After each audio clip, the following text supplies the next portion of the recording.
감사합니다. 우리 전후좌우 둘러보시면서 서로 이렇게 축복하고 시작하면 좋겠습니다. 오늘 인생 최고의 날입니다. 오늘 인생 최고의 날 맞습니까? 주님의 은혜가 함께하면 언제나 최고일 줄로 믿습니다. 지난 한 주간 많이 기도해 주시고 또 이런저런 모양으로 협력해 주셔서 선교 일정을 잘 마치고 돌아왔습니다. 참 감사합니다. 출국하는 날 월요일 날 7시간 비행기를 탔는데 거의 서서 갔습니다. 허리가 아파가지고. 그런데 올 때는 앉아왔습니다. 기도를 많이 해주시고 또 은혜가 있었기 때문이라고 생각을 합니다. 이런저런 모양으로 많이 협력을 해주셨습니다. 이제 제가 답례할 방법이 없습니다. 다 주고 왔습니다. 하나님께 협력하신 분들에게 우리를 위해서 특별히 축복하고 기도하겠습니다. 그리고 깨달은 게 있습니다. 이 선교를 더 열심히 해야 되겠구나. 선교하는 교회는 하나님 기뻐하시는 교회입니다. 선교하는 성도들을 그 가정 하나님께서 기뻐하실 줄로 믿습니다.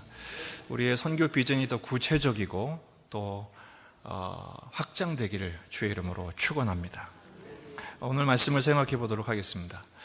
여러분 만약에 신문에 광고를 낸다면, 구인 광고를 낸다면 이런 직원을 뽑아야 합니다. 물품을 구매하고 그 물품을 분배하며 그 모든 재물을 기록하여 관리하는 일꾼이 필요합니다. 그럼 여러분 어떤 광고를 내시겠습니까? 복지에 밝으신 분, 재무 회계에 능하신 분, 그런 자격을 겸하고 경력자 우대, 이쯤 돼야 되지 않겠습니까? 그런데 오늘 본문을 보면 그 자격 기준이 좀 다릅니다. 성령이 충만하고 지혜가 충만하며 칭찬받는 사람. 조금 의아하지 않을 수가 없습니다. 왜냐하면 지금 구제 업무가 뭡니까? 물건을 구입하고 필요한 사람들에게 나눠주고 그것들을 적절하게 기록하고 관리하는 일을 해야 되는데, 그러면 그쪽에 재무회계에 능통하고 복지 쪽에 밝은 분이 이 일을 해야 정확하지 않겠습니까? 근데 오히려 그런 것과는 전혀 상관없는, 어떻게 보면 매우 동떨어져 있는 조건으로 성령이 충만하고 지혜가 있고 칭찬 듣는 사람이라고 그렇게 정했단 말이죠. 왜 그랬을까요? 교회는 회사가 아니기 때문입니다. 교회는 영적 공동체입니다. 영적 공동체는 하나님과의 관계가 열려 있는 사람이어야 합니다. 효율적인 것이 아닙니다. 물론 효율적이면 더 좋겠죠. 하지만 효율적이지 않더라도 은혜가 흐르도록 해야 하며 그 은혜를 경험해야만 교회는 건강한 공동체가 될 수 있기 때문입니다. 오늘은 교회 일꾼들에 대한 이야기를 하려고 합니다. 이미 우리 교회도 일꾼들이 많죠. 장로님도 계시고 안수 집사님, 권사님들, 서리 집사님들, 아니 직분을 받지 않았다 할지라도 이미 이런저런 모양에서 거의 장로급 평신도로 사역하는 분들이 많습니다. 이미 사역하는 분들뿐 아니라 사역하기를 원하시는 분들, 그리고 그냥 예배만 출석하는 분들도 오늘 말씀은 예외이지 않습니다. 이미 사역하신 분들은 우리의 그 사역의 자세를 점검해 보아야만 하며, 아직 하나님 나라의 일에 참여하지 않으신 분들도 자신들의 신앙에 문제를 제기할 수 있는 본문이 오늘 말씀인 것입니다. 교회는 영적 공동체이며 교회는 일꾼 공동체입니다. 한번 따라해 봅시다. 교회는 일꾼 공동체입니다. 그렇습니다. 교회는 일꾼 공동체입니다. 어떤 사람들이 그 밖에서 막 싸웠대요. 막 언쟁하라고 멱살을 잡고 막 싸우니까 옆에서 누가 그랬답니다. 그만 좀 싸우라고. 여기가 교회인 줄 아냐고. 참 속상한 이야기죠. 막 싸우니까, 막 싸우고 말이 많으니까 여기가 교회인 줄 아냐고. 그러니까 교회가 사실 본을 보이지 못한 거예요. 교회는 일꾼 공동체여야 하는데 말꾼 공동체가 돼버린 것입니다. 말만 많아요. 아무도 나서서 땀 흘리는 사람이 없고 그저 말만 무성하니까 일은 해결이 안 되고 교회는 점점 어지러워지는 것이죠. 여러분, 우리 교회가 일꾼 공동체 되기를 주의 이름으로 축원합니다. 왜 교회가 일꾼 공동체냐? 일주일 내내 사회에서 일하는 것도 뼈 빠지게 일하고 힘들어 죽겠는데 교회에 와서도 어떤 일을 하란 말이냐? 그 이유가요, 교회는 섬기는 사람들로 가득해야 하기 때문에 그렇습니다. 오늘 초대교회가 문제가 생겼다고 그랬죠. 굉장히 심각한 문제가 생겼어요. 파벌이 생기고 원망이 생겼으면 사실은 그 조직은 끝장난 겁니다. 지금 초대교회가 그랬어요. 헬라파, 히브리파, 파벌이 생기고 또 서로 원망하고 서로 접대하고 그 부흥과 은혜가 충만했던 공동체가 이렇게 된 것은 사실은 매우 심각한 문제였어요. 그런데 오히려 이것을 계기로 해서 교회의 질서가 딱 잡혔어요. 그게 뭡니까? 서로 섬기는 역할을 제대로 분배한 것입니다. 교회는요, 섬기는 공동체여야 합니다. 오늘 본문에 세 단어가 나오는데요, 1절에 나오는 구제가 디아코니아란 단어예요. 2절에 접대를 일삼다는 단어가 디아코네오. 그 다음에 말씀 사역, 이건 뭐냐? 디아코니아입니다. 여러분, 교회에서 집사님 그러면 집사가 헬라어로 디아코노스입니다. 같은 어원을 갖고 있어요. 이게 디아코노스, 디아코니아, 디아코네오, 이 말은 다 무슨 말이냐? 옆에서 시중을 들다, 이런 뜻입니다. 우리나라 말 중에 제일 정확한 번역할 수 있는 단어가 있어요. 그게 뭐냐? 하인이란 뜻입니다. 지금은 잘 쓰지 않죠. 왜? 남의 밑에 있어야 되니까. 누가 하인이란 말을 듣고 싶어 할 사람은 누가 있겠습니까? 아무도 없죠. 그러나 성경은 말합니다. 모든 사람은 하인이라는 것입니다. 사도들도 말씀을 섬기는 하인으로 구분됐어요. 이 7명에 세워진 집사라고 되어 있지는 않지만 본문은 7명의 일꾼들도 말씀을 사도들의 말씀 사역의 협력자로 사역하는 하인으로 그들은 구분되어 있어요. 그러니까 우리의 주인은 유일한 한 분입니다. 누구시죠? 예수님이시죠. 예수님 외에 모든 성도들은 하인, 섬기는 사람이어야 합니다. 저도 하인입니다. 말씀으로 섬기는 하인이죠. 장로님들도 모든 직분자, 모든 성도들은 하인이어야 합니다. 왜 꼭 우리를 하인으로 잡아놓느냐? 오늘 본문에 7명의 일꾼만 나오는데 여러분, 왜 하필이면 7명일까요? 7은 완전수입니다. 모든 성도들이 함께 참여해야 할 성도들의 성격, 참된 성도의 특성이 바로 이런 것이어야 한다라고 본문은 말씀하고 있는 것입니다. 왜 우리는 하인이 되어야 할까요? 예수님이 하인으로 오셨기 때문입니다. 마태복음 20장 28절 말씀입니다. 같이 한번 읽어보십시다. 인자가 온 것은 섬김을 받으려 함이 아니라 도리어 섬기려 하고 자기 목숨을 많은 사람의 대속물로 주려 함이니라. 할렐루야. 세베대의 아들들의 어머니가 예수님께 청탁을 했어요. 하나는 오른쪽에, 하나는 왼쪽에. 두 아들을 예수님의 오른팔 왼팔 되게 해주세요라고 청탁을, 치맛바람을 넣었어요. 그러니까 그걸 본 제자들이 뿔따구가 났습니다. 화가 나가지고 니네들이 왼편이면 우리는 뭐냐 이래가지고 막 화가 난 거예요. 그걸 보고 예수님께서 교정해 주시면서 말씀해 주신 거예요. 저 이방 사람들, 세상 사람들은 힘을 가지려고 한다. 왜? 높은 자리에 올라가야 대접을 받을 수 있다고 생각하기 때문이죠. 근데 예수님 말씀하십니다. 하나님 나라는 그렇지 않다. 하나님 나라는 크고자 하는 자가 다 섬기는 자가 되어야 하고, 으뜸이 되고자 하는 자는 종이 되어야, 하인이 되어야 한다. 그러면서 말씀하시길, 내가 하인으로 왔다. 어떤 하인이요?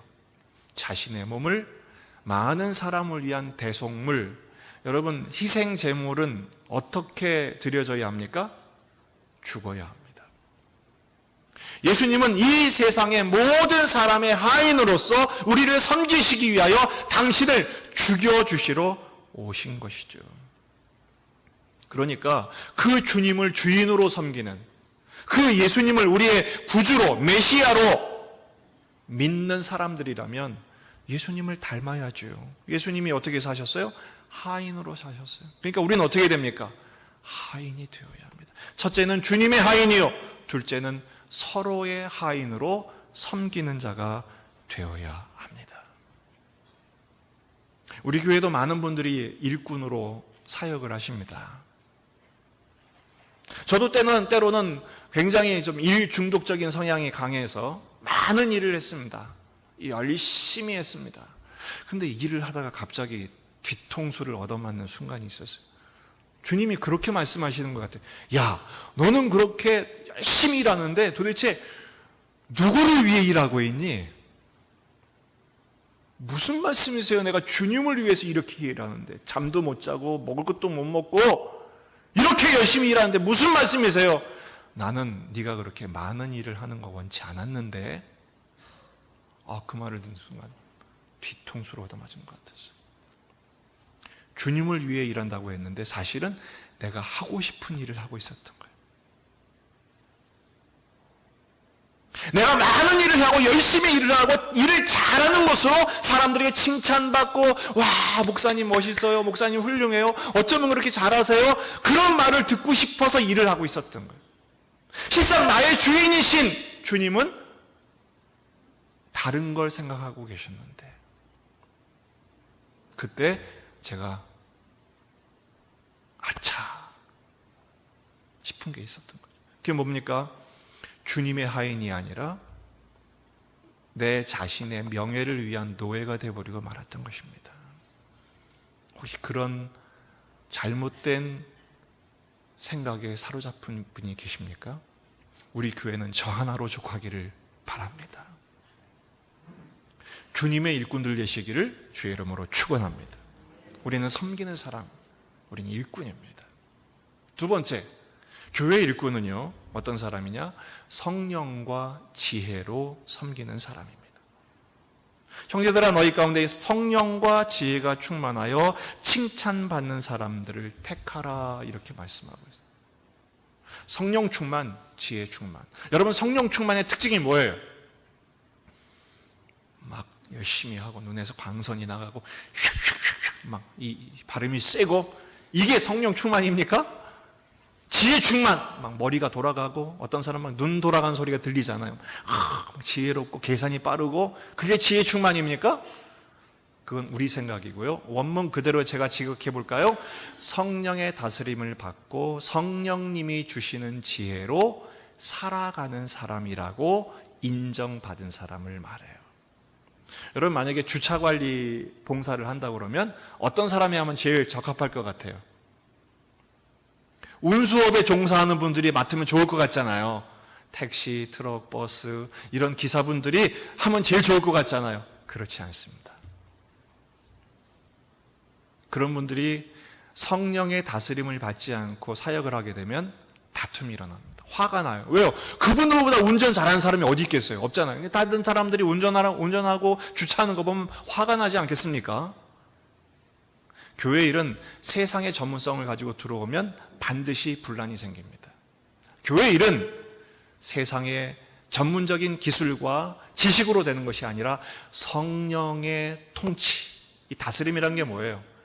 다스림은 통치예요. 충만은 성령께서 다스리시는 대로, 성령께서 인도하시는 대로 순종하는 사람을 말해요. 지혜, 이것도 세상 지식, 세상 지혜가 아니라 성령께서 주시는 은혜를 운용하는 지혜를 말해요. 스데반이 6장 10절을 보면 스데반이 지혜와 성령으로 말함을 그들이 당하지 못하여 그랬어요. 그들이 누구냐? 유대인들이었어요. 유대인들은 율법에 정통한 사람들이었습니다. 토라, 성령 말씀에 아주 해박한 사람들이었어요.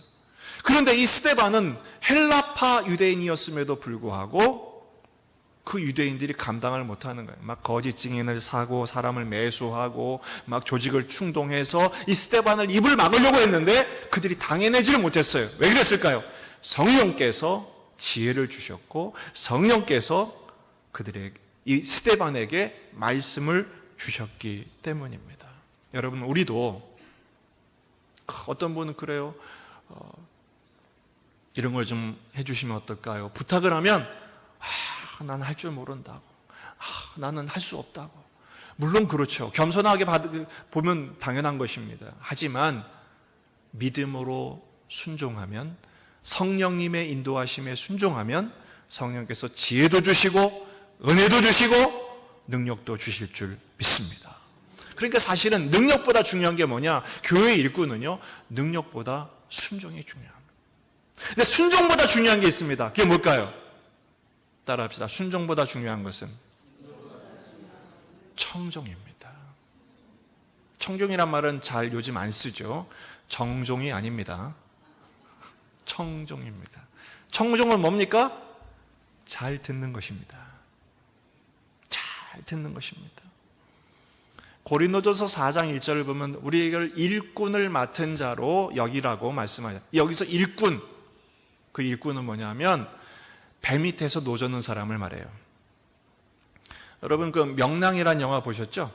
그거 보면 장군이 돌격 앞으로 그럼 배가 막 가야 되잖아요. 그럼 배 밑에서 막 절을 짓습니다. 후진 그러면 막 또 거꾸로 배를 짓는 것이죠. 돌아라 그럼 돌려야 되고요. 이 휘페르테스, 노를 젓는 도에는 위에서 북치는 명령대로 그 노를 젓는 역할을 하는 거예요. 하나님 나라의 일꾼은 하나님 말씀에 순종하는 것이죠. 자기 능력을 자랑하는 자가 아니라, 자기가 하고 싶은 것을 하는 자가 아니라 주님의 말씀에 순종하며 주님의 뜻대로 하는 사람을 신실한 일꾼이라고 말하는 것입니다. 여러분, 이 디아코노스, 참된 일꾼의 모델은 누굴까요? 다시 한번 확인해 드릴게요. 바로 예수님이십니다. 예수님도 당신의 힘으로 하신 적이 없습니다. 예수님의 사역의 첫 번째 시작도 누가복음 4장 1절 보면 예수께서 성령의 충만함을 입어 요단강에서 돌아오사 광야에서 40일 동안 성령에게 이끌리시며 그랬어요. 이끌려서 뭐 하셨어요? 시험 받으셨어요.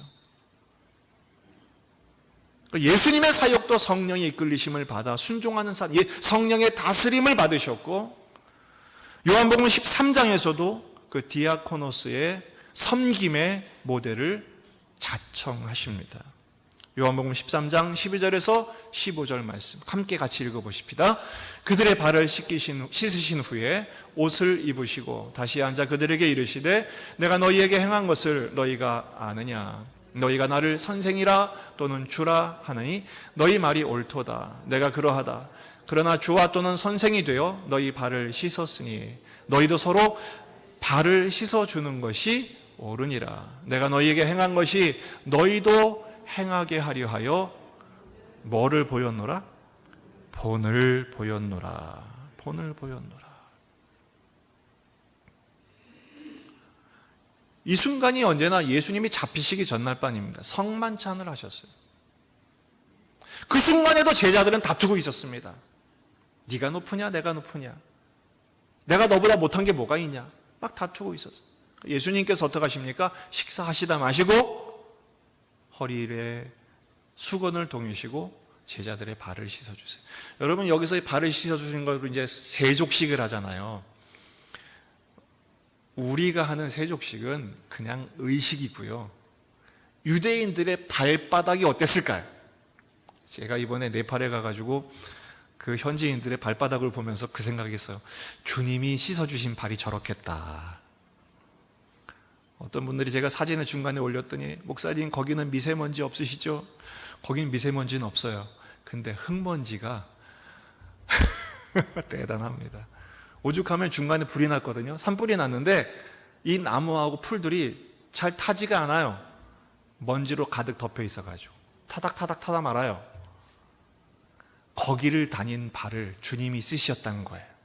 흙먼지로 가득한 발을. 그건 노예들이 하는 일이었습니다. 근데 주님이 직접 그것을 하신 이유가 뭡니까? 너희들도 이렇게 해야 한다라는 것입니다. 주님은 단지 발만 씻어주신 것이 아닙니다. 우리의 죄를 씻어주시기 위하여 십자가에서 당신의 모든 피를 흘리기까지 우리를 위해 섬겨주신 것이죠. 단순히 섬기는 일꾼이란 것은 일을 하는 것만을 말하지 않습니다. 예수님이 섬겨주신 것은 발 씻는 정도가 아니라 우리의 죄를 씻어주신 희생이요, 섬김이요, 사랑이셨던 것이죠. 한번 따라해 봅시다. 십자가를 지는 교회. 그렇습니다. 우리 교회는 예수님처럼 십자가를 지는 교회가 되어야 합니다. 세상을 섬기기 위하여, 예수님께서 우리를 섬기기 위하여 당신의 피를 흘려주신 것처럼 교회는 십자가를 짐으로 세상을 섬기는 교회가 되어야 하고, 성도들은 십자가를 지는 마음으로 다른 사람의 하인이 되어야 하는 것이죠. 그럼 섬긴다고 그러니까 여러분, 그럼 목사님 지금부터 무슨 일을 할까요? 여러분, 무슨 일부터 하려 하지 마시고 섬김의 자세부터 정돈하세요. 여러분, 먼저 집에 가셔서 누구를 제일 먼저 만날까요? 가족들을 만나겠죠. 그러면 여러분, 가족들이 항상 사랑스럽고 항상 예쁘고 그럽니까? 왜 갑자기 고개를 절레절레 흔들시고 아이들도 항상 예쁘고 그렇습니까? 아이들이 예쁜 때는 잠잘 때, 한 번 웃어줄 때 외에는. 근데 여러분, 십자가를 진다는 거 따라합시다. 그 꼴을 봐주는 것, 그게 섬기는 거예요. 그 꼴을 감내하는 것입니다. 고린도전서 13장에 사랑은 오래 참고 그랬어요. 오래 참는다는 게 뭐예요? 이를 갈며 오래 참는 것을 말하지 않아요. 여기서 오래 참고는 뭐냐? 오랜 고통, 그 고통을 감내하는, 가족들을 받아들이세요. 있는 모습 그대로 받아들이세요. 주님은 그런 우리를 받아들이시기 위해 피를 흘리셨어요. 당신을 죽여주셨어요. 교회에 와서도 마찬가지예요. 저런 사람이 우리 교회에 왔어? 그 꼴을 받아들이세요. 그 사람을 인정하세요. 우리는 예수님이라는 공통 분모 하나만으로 가족이 된 하나님의 사람들입니다. 서로의 하인이 되어주시는 것입니다. 서로를 인정하는 것입니다. 서로를 존중하는 것입니다. 그리고 나서 각자 하나님이 맡겨주신 역할들을 하나씩 감당하는. 여러분, 이제 내일부터 출근할 거예요. 출근하면 윗사람은 윗사람대로, 아랫사람은 아랫사람대로, 옆사람은 옆사람대로 사방에 다 불편함의 대상일 수 있어요. 받아들이세요. 따라합시다. 그 인간들은 주님이 보내주신 섬김의 대상이다. 아멘이십니까? 그게 사명이에요. 그게 사명이에요. 교회 와서 열심히 일하고 집에 가가지고 승질 부리고 회사 가서 막 못된 짓 하고 그러지 마시고요. 차라리 교회에서는 조용히 예배하시고, 그리고 여러분의 가정에 가서 가족을 품으시고, 일터에 가서 저 사람들은 나를 섬기라고 예수님이 십자가 지는 모습으로 본을 보이셨던 것처럼 그 사람들 때문에 피를 철철 흘리는 일이 있고, 그 사람들 때문에 눈물을 쏟아내는 일이 있다 할지라도 이게 섬기라고 보내주신 진정한 그리스도인의 삶의 모습이 이거구나. 여러분, 주님이 가장 기뻐하실 줄로 믿습니다. 왜 예수 믿는 건 이렇게 힘든가? 힘든 게 아니에요. 왜 교회는 자꾸 일하라고 일꾼 공동체라고 하는가? 여러분, 부려먹고자 함이 아니에요. 왜냐하면 따라합시다. 교회 일꾼이 축복이기 때문입니다. 그렇습니다. 교회 일꾼으로 쓰임받는 것, 교회에서 일꾼으로, 가정의 일꾼으로, 사회에서, 여러분의 일터에서 일꾼으로 쓰임받는 것은 그보다 더 큰 축복이 없기 때문에 그래요. 왜요? 세상은 두 종류의 사람이 있어요. 쓸모없는 사람, 쓸모 있는 사람. 여러분들 쓸모 있는 사람으로 하면 쓰기를 원하시잖아요. 근데 그 쓰시는 자리에 하나님이 축복으로 채우신다는 거예요. 어떻게 채우시냐? 첫째, 예수님의 마음을 깨닫게 하세요. 빌립보서 2장 5절 이하의 말씀, 너희 안에 이 마음을 품으라 곧 그리스도 예수의 마음이니. 이 말씀이 갑자기 튀어나온 게 아니에요. 1절부터 보면 너희 안에 무슨 권면이 있느냐, 무슨 위로가 있느냐, 교제가 있느냐, 긍휼이 있느냐, 자비가 있느냐, 교회에 무슨 일을 하느냐, 무슨 일을 할 때는 예수님의 마음으로 해라. 예수님이 어떻게 하셨어요? 자기 모든 것을 다 버리시고 사람의 모습으로 오셔서 죽기까지 낮아지셨어요. 섬김의 모습을 보이셨다면, 그런 주님을 우리 아버지께서 어떻게 하셨어요? 그 이름을 가장 높이 올리셔서 하나님의 영광된 존재로 만드셨다는 거예요. 여러분, 예수님의 마음을 가지고 예수님의 마음으로 예수님처럼 섬기는 그 자리에 예수님이 함께 계실 줄로 믿습니다. 이 섬기는 것의 축복은요, 그 섬길 때 예수님이 어떤 마음을 가지셨을지를 깨닫게 돼요. 예수님처럼 십자가를 지는 현장에 예수님이 찾아오셔서 임재하신대. 여러분, 금요기도회 때 시편을 묵상하거든요. 이번 주 금요일도 아주 깊은 말씀을 준비해 놓으셨어요. 이 시편을 깊이 묵상하면서 제가 깨달은 게 뭐냐, 그 대부분의 시를 다윗이 썼는데요, 다윗이 다른 시대에 살고 있으면서도 예수 그리스도를 만나는 장면이 나옵니다. 놀랍지 않습니까? 예수님은 시대를 넘어서서 시대와 공간을 초월하여 주님의 마음으로 순종하며 섬기는 자에게 찾아오시는 거예요. 이 다윗이요, 이 구속사의 한 획을 긋는 주님과의 만남을 경험하는 순간이 언제냐? 십자가를 지는 자리였어요. 자기만의 고난을 견디는 정도가 아니라 그 고난 속에서 우리를 위해 고난당하신 주님을 만나는 순간이 언제냐? 다른 사람은 섬길 때였어요. 자신에게 배신을 때리는 사람을 품을 때, 예수님의 마음을 가질 때 예수께서 거기 임재하셔서 그 다윗에게 임재하시고 영광으로 채우시는 거예요. 여러분, 이번 한 주간 여러분 가정에서, 일터에서, 우리 또 오늘 교회에서 섬길 때 예수님이 여러분을 찾아가실 줄 믿습니다. 뭐 할 때? 섬길 때. 갑질할 땐 안 가십니다.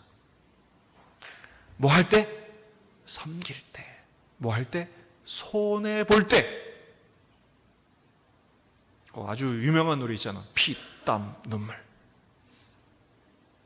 별로 공감이 안 되네요. 주님의 마음으로 땀을 흘리시고 눈물 흘리시고 심지어는 피를 흘리실 때 주님이 거기 계실 줄 믿습니다. 그럼 섬기지 않으면 임재도 경험하기 힘듭니다. 그래서 현대인들의 신앙이 드라이한 거예요.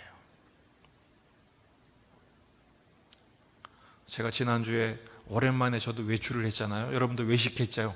그렇죠? 오랜만에 외출을 했더니 우리 교회는 아멘도 잘 안 하는데 거기는 사소한 말도 아멘을 해가지고 깜짝깜짝 놀랐어요.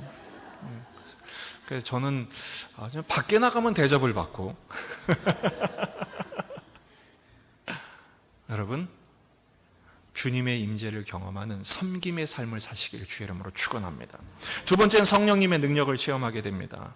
사도행전 10장 38절 말씀입니다. 같이 읽어봅시다. 시작. 하나님이 나사렛 예수에게 성령과 능력을 기름 붓듯 하셨음에 그가 돌아다니시며 선한 일을 행하시고 마귀에게 눌린 모든 사람을 고치셨으니 이는 하나님이 함께 하셨습니다. 할렐루야.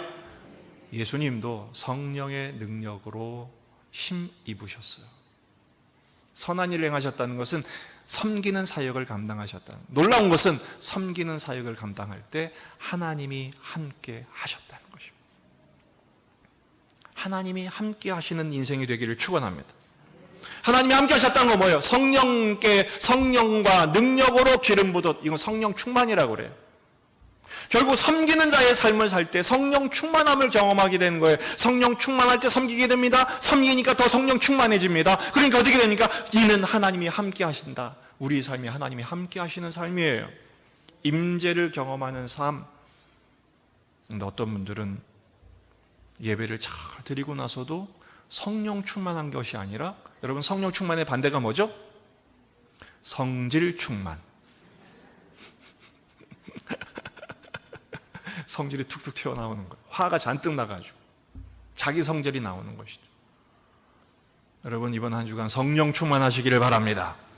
은혜의 통로가 되시길 바랍니다. 세 번째는 하나님의 칭찬도 받는 것입니다. 마태복음 25장 21절 같이 한번 읽어봐요. 그 주인이 이르되 잘하였도다 착하고 충성된 종아, 내가 적은 일에 충성하였음에 내가 많은 것을 내게 맡기리니 내 주인의 즐거움에 참여할지어다. 할렐루야. 어떤 분들은 그런 생각할 때도 있을 것 같아요. 내가 이 짓을 왜 할까? 시간은 시간대로, 돈은 돈대로, 수고는 수고대로 하면서 받는 것은 질이 욕망 먹고 다른 사람들에게 지탄의 대상이나 되고, 내가 왜 이 짓을 하는 거야? 여러분, 이 짓이 아닙니다. 그 섬김 가운데 삼위일체 하나님께서 예수님의 마음을 가지신 자에게 예수님의 임재와 성령의 능력으로 부으심과 우리 성부 하나님께서 칭찬하심을 통해서 영광을 받으심과 임재와 영광으로 기뻐하고 계심을 믿으시기를 바랍니다. 그러니까 섬기는 건요, 사람 보고 하는 거 아니에요. 목사님도 안 알아주고, 여러분 제가 안 알아주는 게 더 고마워하셔야 됩니다. 왜요? 하나님이 알아주시기 때문에. 하나님이 알아주시기 때문에. 그리고요, 놀라운 것은 주님의 마음으로 성령의 인도하심을 따라 삼위일체 하나님의 임재와 영광을 바라보며 섬길 때 모든 필요한 은혜, 지혜, 은사 다 허락해 주실 줄로 믿습니다. 그래야 지치지 않습니다. 진정한 기쁨이 거기에 있는 것이죠. 제가 이번에 처음으로 네팔을 한번 가봤는데요. 한 교회 갔더니 이번에 제가 방문했던 선교사님이 유정미 선교사님이에요. 그분이 현지인하고 결혼을 했어요.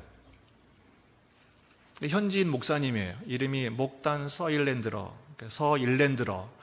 그래서 우리는 이름을 외우기 어렵잖아요. 그래서 그냥 서목사님 이렇게. 나하고 종씨라고 했더니 되게 좋아하더라고. 이 서일랜드러 목사님이 따망족이에요. 네팔에 여러 종족이 있거든요.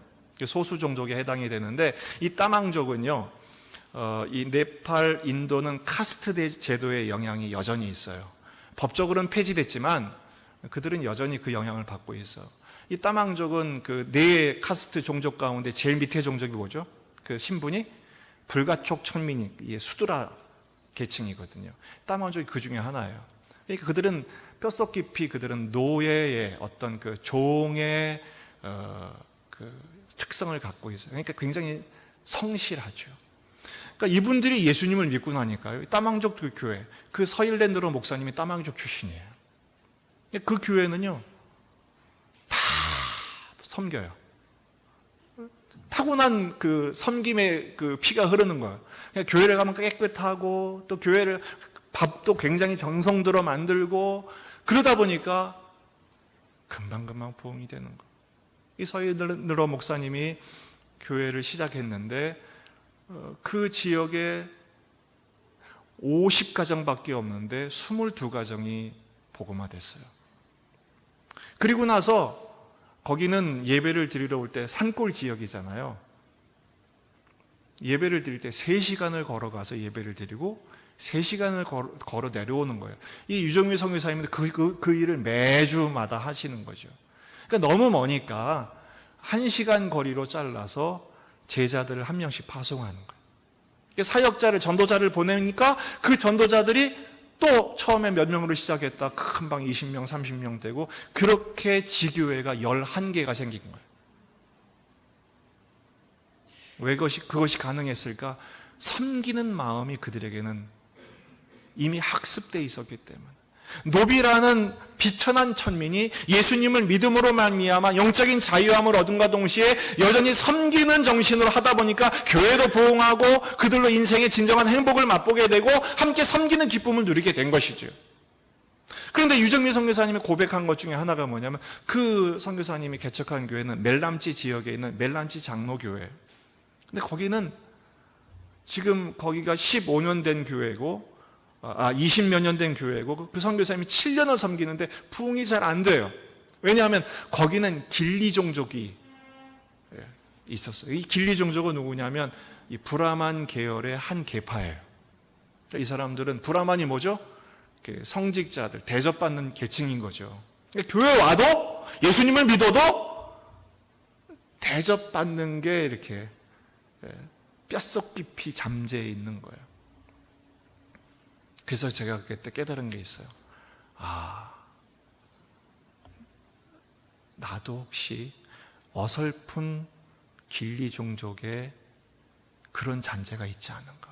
사람들이 막 목사님 멋있어요, 말씀 은혜 돼요, 어떻게 그렇게 잘하세요 그러면 기분 좋고, 오늘은 좀 은혜가 덜해요, 왜 그렇게 사세요 그러면 낙심이 되고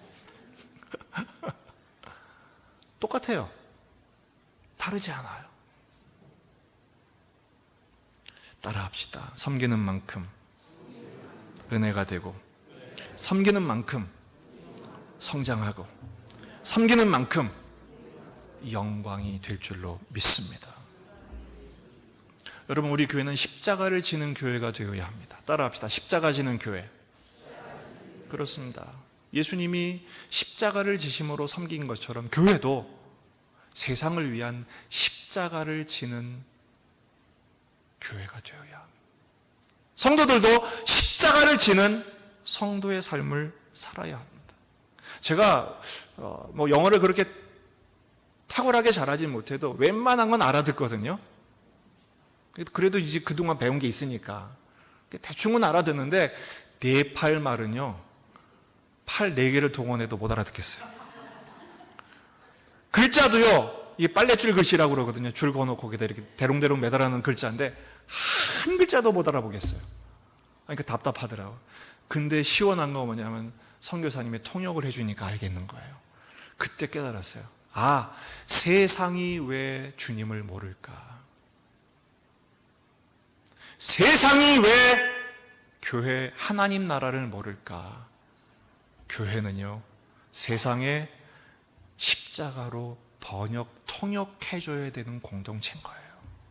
성도들은 번역가가 되어야 돼요. 통역자가 되어야 돼요. 십자가로 통역된 주님의 사랑과 십자가로 번역된 주님의 은혜와 그 섬김의 모습을 통해서 이걸 보여줘야 해요. 알려줘야 해요. 근데 교회가 섬기는 자세를 갖지 않고 섬김만 받으려고 하고 대접만 받으려고 하니까 주님의 사랑을 도통할 수가 없는 것이죠. 세상은 주님의 사랑을 알기를 원합니다. 주님의 십자가를 깨닫기를 원합니다. 어떻게 해야 합니까? 교회가 섬겨야 하고 성도들이 섬겨야 하기 때문입니다. 어제 오후에 손님이 한번 찾아오셨어요. 제가 어제 좀 새벽 비행기로 도착을 해서 좀 오전에 쉬고 저녁에 늦게 나왔더니 갑자기 손님 한 분이 오셨어요. 초청받은 손님이 아니라 알아서 오신 손님인데요. 주방에서 쌀을 들고 나가시는 거예요. 그게 알고 봤더니 성미였어요. 하나는 제 거, 하나는 박강노사님 거. 근데 그 중에 한 포대를 들고 나가시더라고요. 그래서 제가 붙들어 세워놓고 이게 어떻게 된 거냐 그랬더니 한번 도와달라고 이렇게 한참 설명을 하시더라고요. 결국은 이제 보내드렸어요. 그리고 나서 제가 박강노사님한테 그랬습니다. 이거 당신 거 보낸 거라고.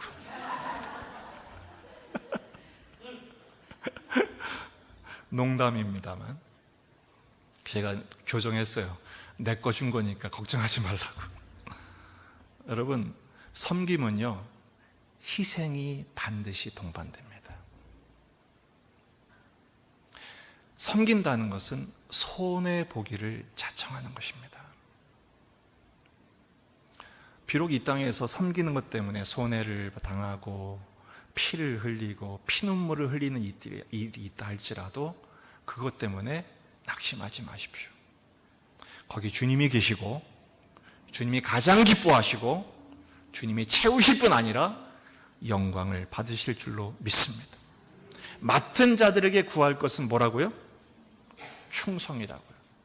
여러분, 맡은 자들에게 구할 것은 결과물이 아닙니다. 우리는 더 좋은 결과물, 더 훌륭한 결과물을 자꾸 남기려고 노력하고 그게 없으면 낙심하지만 성경에서는 그렇게 말하지 않습니다. 일꾼들에게 기대하는 것은 결과물이 아닙니다. 충성입니다. 충성이 무슨 뜻인지 아십니까? 피스티스, 믿음입니다. 믿음. 왜 교회에 자꾸 말만 하는 말꾼들만 잔뜩 있을까요? 결과물만 생각하고 믿음으로 하지 않기 때문에 그래요. 결과는 주께 맡기고 오늘 여러분의 삶의 자리에서 섬기는 자로 살아가십시오. 십자가를 지는 자로 살아가십시오. 혹시 세상이 우리에게 십자가를 지우고 희생양이 되기를 원한다면 그 자리로 걸어가십시오. 비록 좁은 길이라 할지라도 주님이 가장 기뻐하신 길이요, 주님이 명하신 길이며 주님이 영광을 그 자리에서 받으실 줄로 믿습니다. 섬기는 일꾼으로 살아가는 일에 승리하시기를 주의 이름으로 축원합니다. 기도하시겠습니다.